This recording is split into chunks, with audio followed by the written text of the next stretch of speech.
Hola, muy buenas tardes. Mi nombre es Jackson Torres, estudiante de la Universidad Santa María. En la actualidad me encuentro cursando el quinto semestre en la sección A de Estudios Internacionales.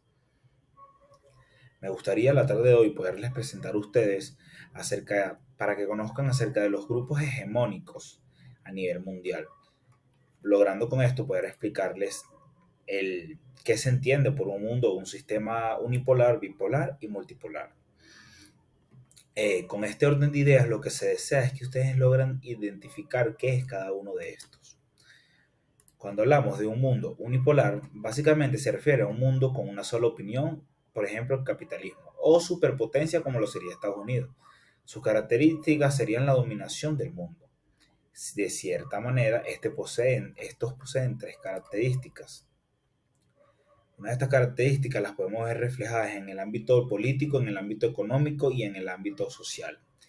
Se pretende básicamente institucionalizar el modelo de la democracia representativa, o instituciones autónomas que equilibran el de poderes, que afatiza el respeto de los derechos humanos y pregona la defensa de un Estado de Derecho. De cierta forma, se implanta un modelo económico neoliberal, donde existe una imposición a través, básicamente, del Fondo Monetario Internacional y del Banco Mundial. Es con esto que se aprovecha la capacidad de penetración ideológica de los medios masivos de comunicación para divulgar e imponer la cultura occidental y particularmente las bondades del dominio como modelo de vida, si se podría decir.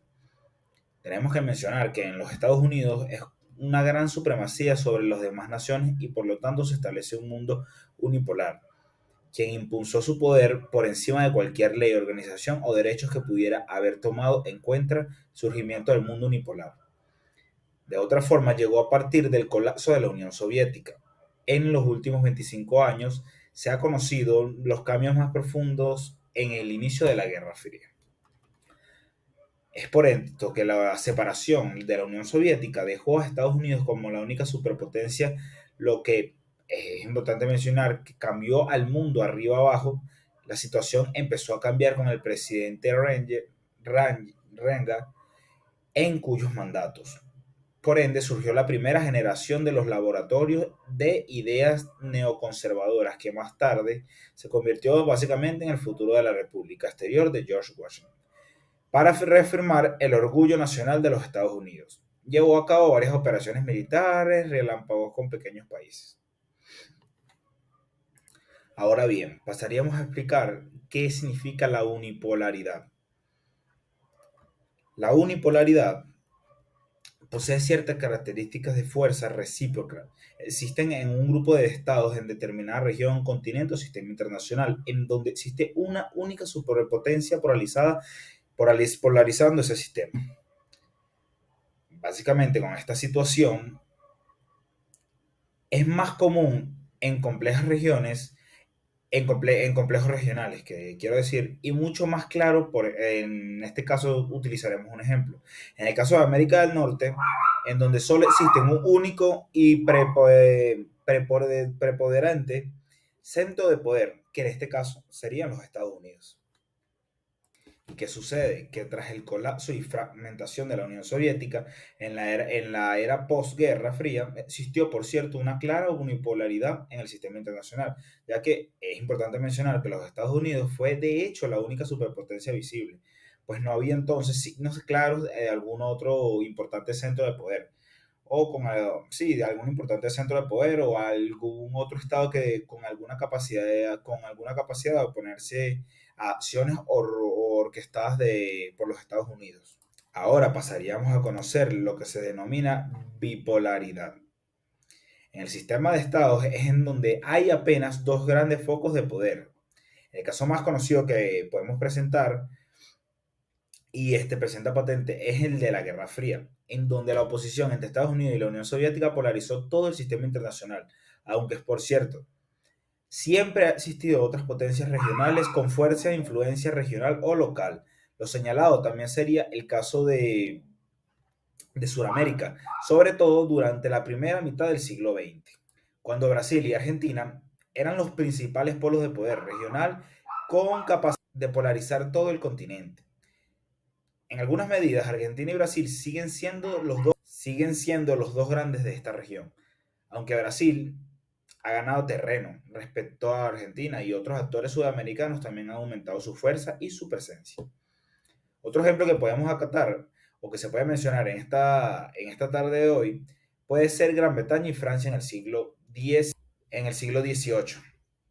El primero como defensor del parlamentarismo y la democracia y el segundo como defensor del absolutismo y el antiguo régimen. También lo podemos ser, también lo podemos ver con los aliados de la Segunda Guerra Mundial y las potencias del eje entre liberalismo y fascismo.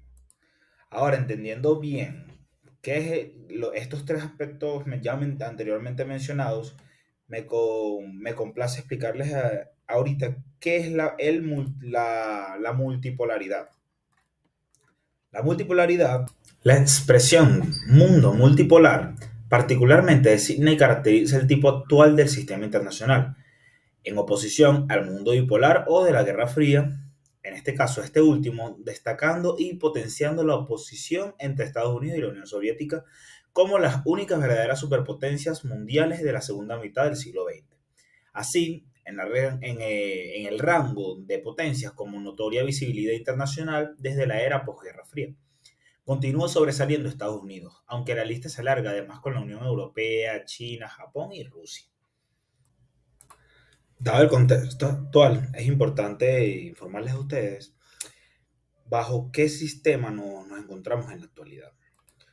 Es importante mencionarles que la configuración del poder surgió de las relaciones entre los diferentes países.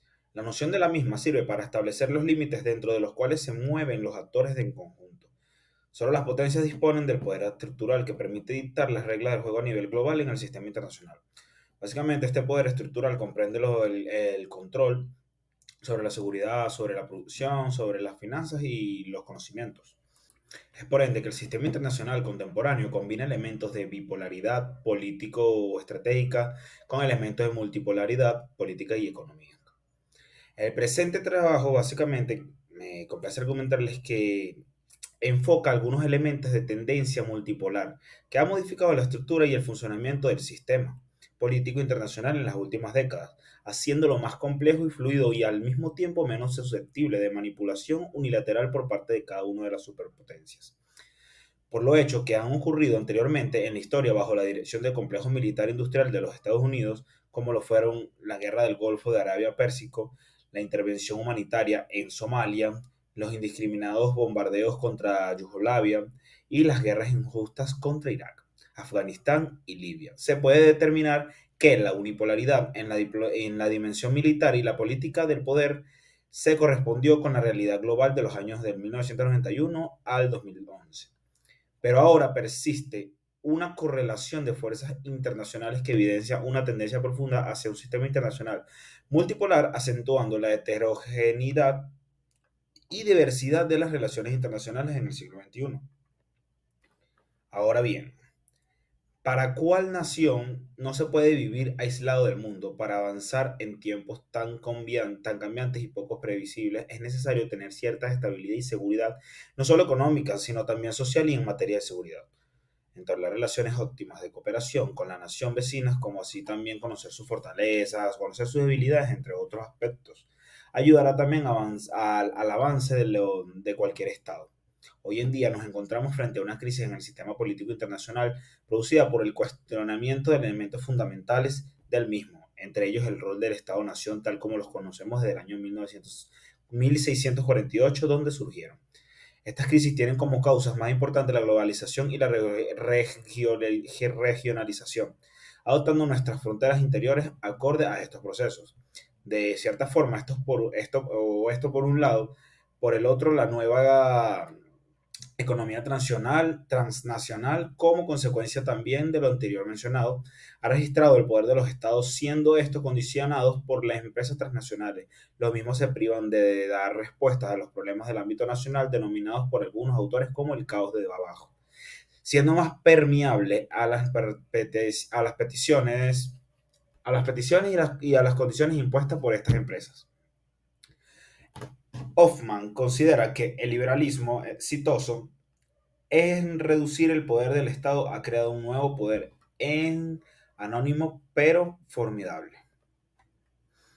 Actualmente los estados, en cierta forma, han extendido su soberanía, dando paso a la regionalización a través de la unión de los mismos en diferentes bloques regionales de tipo estratégico, como por ejemplo la Organización de Tratados de Atlántico Norte, económicos como la Unión Europea, o de carácter diplomático como la Asociación de las Naciones Asia Sudoriental. A su vez, los estados de estos bloques se encuentran inmersos y supeditados a otros grandes organismos que regulan el sistema internacional, como por ejemplo la ONU. Ahora bien, en el ámbito de la política internacional, es importante mencionar qué se entiende por hegemonía. Comentar brevemente los centros de los poderes que son considerados hegemónicos. Entonces conocemos que la hegemonía es la capacidad de un Estado de controlar la política internacional a través de su poder económico, militar y normativo, sin utilizar la fuerza. Es el Estado líder del ordenamiento internacional. Esta supremacía la determina el tamaño básicamente de su economía y su ejército, aunque también influye ciertas características como la capacidad para promover sus valores, capacidad de promover la ideología y la cultura por todo el mundo. Es importante decir que las principales herramientas de un Estado para convertirse en un hegemón es crear un orden a fin de sus intereses. Es decir, un conjunto de reglas e instituciones que lo protejan y promuevan el objetivo que se busca simplemente es influir en las decisiones políticas de los países sin usar la fuerza. Estados Unidos tiene la hegemonía en el ordenamiento internacional actual, tiene la economía más grande y el ejército más poderoso, y su cultura e ideología liberal se han extendido por todo el mundo gracias a la globalización. Pero no siempre fue así, y tampoco está claro que lo vaya a seguir siendo. El Reino Unido fue el país dominante durante el siglo XVIII hasta el siglo XX. Y ahora China pretende convertirse en el nuevo hegemón mundial. Ahora, Estados Unidos cae en declive y China en ascenso. Así como mencioné, Estados Unidos es el líder global de la indiscutible desde el año 1991, cuando se disolvió de la rival Unión Soviética. Pero el ascenso de China a la política y la proteccionista del presidente Donald Trump y la pandemia del COVID-19 han cuestionado esa hegemonía. Académicos y políticos, de cierta forma, economistas, creen que Estados Unidos está perdiendo poder y algunos incluso remontándose a la crisis financiera del año 2008. La economía y el gasto militar chino no para de crecer. Pekín crea instituciones alternativas a las occidentales y se alía con países que critican el orden liberal como Rusia. Los 4 años de gobierno de Trump también han provocado incumplimientos, bloqueos, retiradas de acuerdos de instituciones internacionales como el Acuerdo de París y acercamiento a países contrarios al orden liberal como Corea del Norte y Rusia. Esta imagen debilita de cierta manera e incoherencia se ha forzado tras la pandemia, pues Estados Unidos no mostró fortalezas ni lideró una respuesta global, aún con la estrategia del presidente Joe Biden de reforzar el multilateralismo. Es por ende que por todo lo que ya se comentó, es por ende que la hegemonía estadounidense ya se había incluido de un nuevo orden internacional chino y del siglo asiático, aunque Estados Unidos sigue siendo el único país con la capacidad y voluntad para ser un hegemón. Pero se ve o se considera que se muestra en el mundo de una manera frágil en la actualidad. Y es importante mencionar que los grupos hegemónicos mundiales poseen tres características. Una de ellas es que cuentan con abundancia de recursos militares y económicos. La segunda es que tienen que tener la capacidad y la voluntad necesaria para utilizar estos recursos con fines específicos. Y tercera, pero no menos importante, que es desarrollar un liderazgo sobre los estados más débiles, fundamentado en el consentimiento expreso o táctico, que esto brinda de alguna manera y no una opción a la no amenaza o a la utilización de la fuerza. En cuanto a la definición, se puede considerar que el término hegemonía se ha utilizado de distintas formas y alternativas. Una de ellas es la supremacía del poder. Esta tiene la capacidad y la voluntad necesaria para utilizar estos recursos con fines específicos. 3. Es que básicamente ellos buscan desarrollar un liderazgo sobre los estados más débiles, fundamentando el consentimiento expreso o táctico que estos brindan y no la amenaza o la utilización de la fuerza. Además, a nivel global, preponderancia, imperio y preeminencia internacional. Existen innumerables connotaciones que se usan para hacer referencia a estos líderes del sistema. Ahora bien, vienen las características del grupo de los cinco o en sí el grupo de los cinco. Básicamente, esto surge en el 2005 tras la invitación del Reino Unido a los líderes de las cinco principales economías emergentes en el mundo, las cuales eran Brasil, China, India, México y Sudáfrica. Básicamente, el grupo de los cinco desempeña, a nivel de característica, un papel activo en la transformación del escenario internacional con el objetivo de promover el diálogo y el entendimiento entre los países en desarrollo y los países desarrollados, para encontrar básicamente soluciones comunes a los desafíos globales. ¿Cuál es el objetivo de esta? Sencillo. Básicamente, busca la protección de las fuentes latinoamericanas de los recursos naturales, humanos productivos, busca salvaguardar el mercado de inversiones, busca con la conservación de rutas marítimas y aéreas, busca la preservación de esferas de influencia para el comercio, la inversión, la acción político-diplomática y militar. Ahora bien, nos adentramos a conocer, al grupo 8, que es el grupo 8. Estos son los representantes de 8 países que se reúnen anualmente en lugares pertenecientes a alguno de los miembros de la llamada cumbre del G8. Esta tiene como finalidad analizar el estado de la política y las economías internacionales e intentar unificar posiciones de respeto a las decisiones que se toman en torno al sistema económico y el político mundial. Básicamente se denomina G8 un grupo de países industrializados del mundo cuyo peso político, económico y militar es muy relevante a escala global. Podemos mencionar que está conformado por Alemania, Canadá, Estados Unidos, Francia, Italia, Japón, Reino Unido y Rusia. Erróneamente suele ser definido como el grupo de los 8 países más industrializados del mundo. Sin embargo, de seguirse tal criterio de admisión debería incluir a China y Brasil, segunda y séptima potencia económicas mundiales respectivamente. En la evolución, en 2005, Reino Unido, en su calidad de presidente del G8, invitó a líderes de Brasil, invitó a líderes de China, de India, México y Sudáfrica a participar en el diálogo amplio de la cumbre del G8 en Gleneagles, Escocia. A partir de ese encuentro, los 5 países comenzaron a coordinar para presentar posiciones comunes en su diálogo con el G8, con lo que gradualmente fueron consolidados en el llamado grupo de los 5 o de los G5. Ahora bien, es importante decir, ¿y quiénes son estos que lo conforman? Pues bueno, estos son países miembros. China, potencia global. China es una potencia global emergente y probablemente la superpotencia del futuro. De hecho, ya es principal rival económico y militar de Estados Unidos. Por consiguiente, Brasil, potencia media global por su tamaño, población y PIB, sería la tercera gran potencia emergente y por su economía forma parte de los BRICS. En términos cuantitativos, población, PIB, territorio y fuerza militar, Brasil es la principal región de la América Latina. La India, principal competidor de China en Asia y una potencia emergente en escala global. Ahora bien, ¿qué peso tienen las decisiones de estos mismos? Es cierto mencionar que el G8 en general solo se fija en objetivos que luego cada país puede cumplir o no cumplir. Pero dado que representan a las naciones más poderosas del planeta, tienen suficiente influencia en organismos internacionales como para su iniciativa o para que dichas iniciativas se lleven a cabo. Ahora bien, la influencia que estos mismos poseen se puede considerar que es de gran escala. El G8 ha ido buscando soluciones y estrategias comunes para hacer frente a los problemas detectados en función siempre de los intereses propios. Hay que tener eso siempre en cuenta. Solo 6 de estos estados han alcanzado la hegemonía en el sistema mundial. Las Provincias Unidas, Gran Bretaña, Pax Britannic, España, Francia, Portugal y Estados Unidos.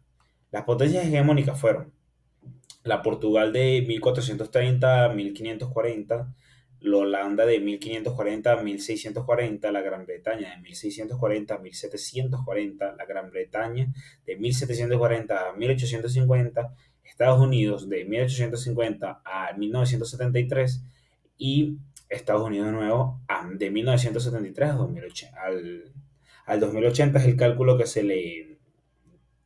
que se le ha considerado a este que puede seguir perteneciendo como potencia hegemónica, ya que, como anteriormente lo he mencionado, la fuerza asiática del país, en este caso China, ha tenido un avance demasiado gigante.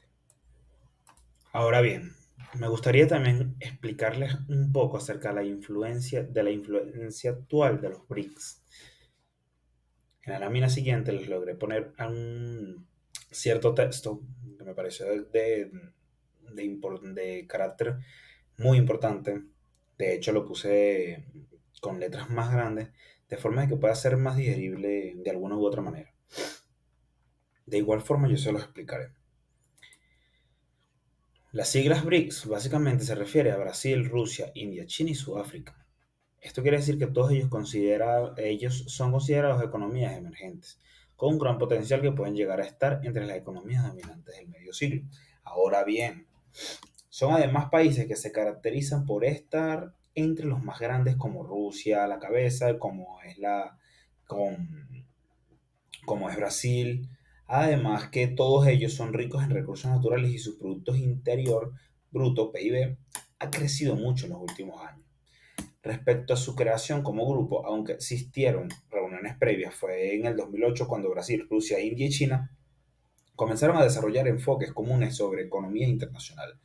Ya en el 2010 se incorporó Sudáfrica y los BRICS pasaron a ser a los BRICS. Hace 30 años, la pluripolaridad distaba de ser una realidad en el mundo, bajo la hegemonía estadounidense desde el colapso de la Unión Soviética a principios de la década de 1990. ¿Qué sucede? Sin embargo, hasta la actualidad, la humanidad ha dado importantes pasos hacia una geopolítica plural, teniendo esto como protagonista a estados como economías emergentes que desafían el poder occidental. Ya desde el 2009, cuando se realizó la primera cumbre del grupo BRIC, entonces integrada por Brasil, Rusia, India y China, el mundo comenzó el tránsito hacia una forma de integración que apunta a un verdadero equilibrio político mundial. Ahora, como BRICS, tras la incorporación de Sudáfrica en 2010, este grupo ha generado perspectivas tan reales que ya otras naciones con capacidad productiva y economías diversificadas han expresado el interés de unírseles, entre ellas Arabia Saudita, Argelia, Argentina, Emiratos Árabes Unidos y México.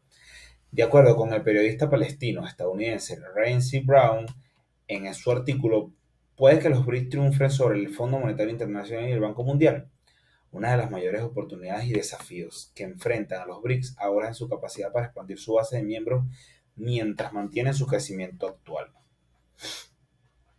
Brown señala que básicamente informes financieros recientes revelan que el grupo de los BRICS ya es un bloque de Producto Interno Bruto más grande del mundo, ya que actualmente contribuye el 31.5% del PIB mundial por delante del G7 que aporta el 30.7%. Entonces, bajo estas circunstancias, la lucha por el instrumento alternativo al Fondo Monetario Internacional y el Banco Mundial es política, entendiendo que el sur global requiere de una agenda política desinteresada en cuanto a manipular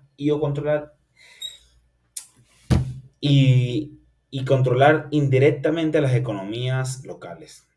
Básicamente es el llamado a que los BRICS deriven en un esquema integrado que vaya más allá de lo exclusivamente económico, aunque en la base esté el principio de alguna manera u otra de una alternativa económica frente a instituciones de corte hegemónico. Muchísimas gracias por su atención, espero les pueda ser de mucha utilidad la información expresada y argumentada en la tarde de hoy. Eh, feliz tarde y muchísimas gracias por su atención.